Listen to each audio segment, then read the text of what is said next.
वे कानून नहीं जो कर्नाटक ने बनाए, फ्रीडम ऑफ रिलीजन या हिजाब को लेकर, उन सारे कानूनों को बदलना पड़ेगा और संविधान के अनुसार करना पड़ेगा। ये कर्नाटक में कई कारणों से हुआ। इस बात को लोगों ने नोट किया है कि 36% जो उनका आधार था वो बना हुआ है।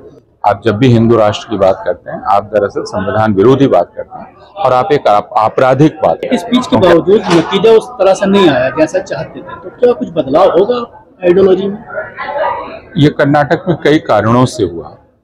इस बात को लोगों ने नोट किया है कि 36% जो उनका आधार था वो बना हुआ है, लेकिन यह भी नहीं कहा जा सकता कि जो आधार था उनमें से कई लोगों ने इरादा नहीं बदला होगा।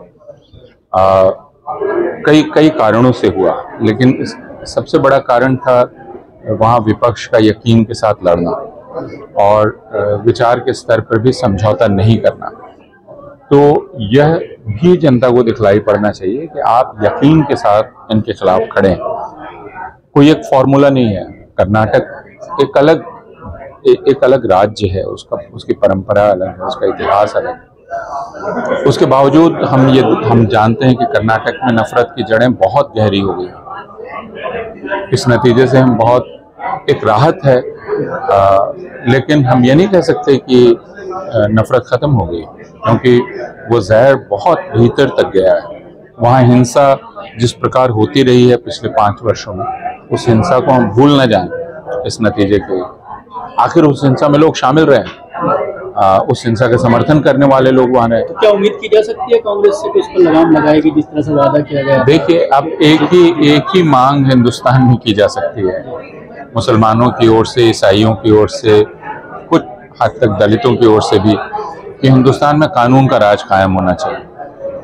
कि आप मुझे छू नहीं सकते, आप मेरी संपत्ति को नहीं छू सकते, मैं आपका दिल नहीं बदल सकता, अपने बारे में आपका ख्याल नहीं बदल सकता। अगर आप मुझसे नफरत करते हैं, मैं मोहब्बत करने पर मजबूर नहीं कर सकता।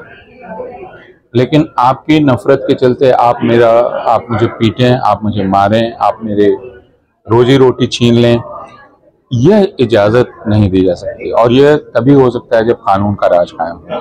कानून किसी का दिल नहीं बदलता है, कानून लोगों को अपने हद में रहने को मजबूर करता है। और कानून के राज का मतलब है कि भारतीय संविधान की जो आत्मा है उसके अनुसार कानून बने।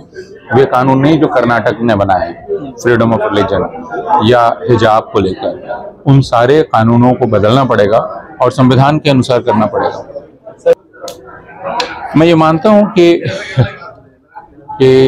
हिंदू धर्म मानने वाले लोगों में एक बड़े हिस्से का विकृतीकरण हुआ है और यह उस विकृति का एक उदाहरण है। जिन बाबा का आप नाम ले रहे हैं, जिनके चारों तरफ लोग घूम रहे हैं, इसका मतलब यह भी है कि हिंदू समाज को लेकर अब एक खास ख्याल राजनीतिक वर्ग में बन रहा है कि हिंदू समाज के लिए हिंदू धर्म के नेता यही लोग हैं। तो अब हिंदू धर्म जो ग्रहण किया जा रहा है वो इन बाबाओं के जरिए ग्रहण किया जा रहा है और इनकी पकड़ मतदाताओं पर है।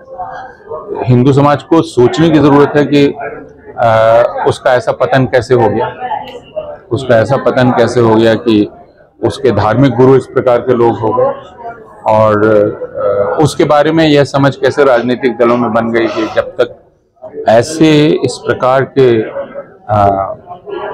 निकृष्ट कोटि के लोगों के साथ आप की आरती नहीं उतारेंगे तो उनके जो भक्त हैं वो आपको वोट नहीं देंगे। ये तो हिंदू समाज के लिए बहुत गहरी आत्मसमीक्षा फैशन बन गया है देश में हिंदू राष्ट्र की बात करना, हालांकि संविधान के खिलाफ है। अगर कोई इस्लामिक राष्ट्र की बात नहीं भी करता है, उसके ऊपर आरोप लगा करके पूरी संस्था को बैन कर दिया जाता है। लेकिन कोई खुला बोलता है, कोई एक्शन नहीं। तो क्या ये पूरी तरह से देशद्रोह नहीं है? बिल्कुल, मैं राजद्रोह जैसे शब्द का इस्तेमाल नहीं करूंगा क्योंकि मैं उस कानून के खिलाफ हूँ, लेकिन मैं ये कहूंगा कि ये संविधान विरोधी है। आप जब भी हिंदू राष्ट्र की बात करते हैं, आप दरअसल संविधान विरोधी बात करते हैं और आप एक आपराधिक बात करते हैं, क्योंकि आप जैसे कहते हैं हिंदू राष्ट्र की स्थापना होनी चाहिए, उसका मतलब है इस संविधान को खत्म होना चाहिए।